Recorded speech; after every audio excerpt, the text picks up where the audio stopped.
Kalmadın yadımda, ne yanımda.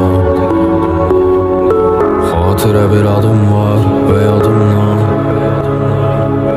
Hıyanet kanımda, git kayıtma. Kalmadın yadımda, ne yanımda. Kalmadın yadımda, ne yanımda. Ama tuttum ben sözümü. Hatıra bir adım var ve yadımdan. Ben çıkarttım özünü. Hıyanet kanımda, git kayıtma. Daha yok buna dözümüm. Kalmadın yadımda, ne yanımda. Ama tuttum ben sözümü. Heder oldu bitti her şeyde bir anlık. Diline göre sonunda fikirlerde kaldı karanlık.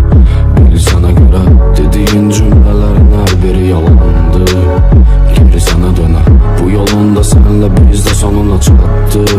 Ümidimi böyle Aktarsan da tapabilmezsen, sana karşı güvenimi silmezsen, kabak düşünerdin itirmezsen, ne kadar da susup da gizlersen, görürüm ben senin sahte yüzünü. Dikkatle dinle ve çekme gözünü. Diyeceklerim var, yorma özünü. İndiyse sana diyeceğim düzünü. Kalmadın yadımda, ne yanımda. Ama tuttum her sözümü. Hatıra bir adım var ve yadımdan. Ben çıkarttım özünü. Hıyanet kanında, git kayıtma. Daha yok buna dözümüm. Kalmadın yadımda, ne yanımda. Ama tuttum her sözümü.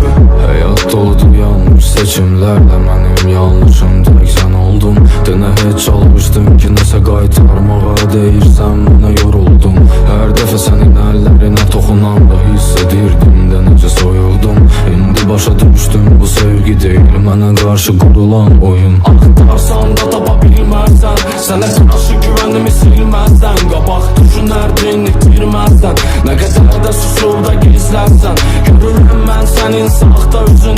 Dikkatle dinle ve çekme gözünü. Diyeceklerim var, yorma özünü. İndiyse sana diyeceğim düzünü. Kalmadın yadımda, ne yanımda.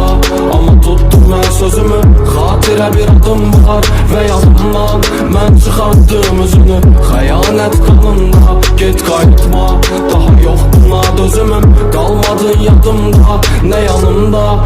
Ama tuttum her sözümü.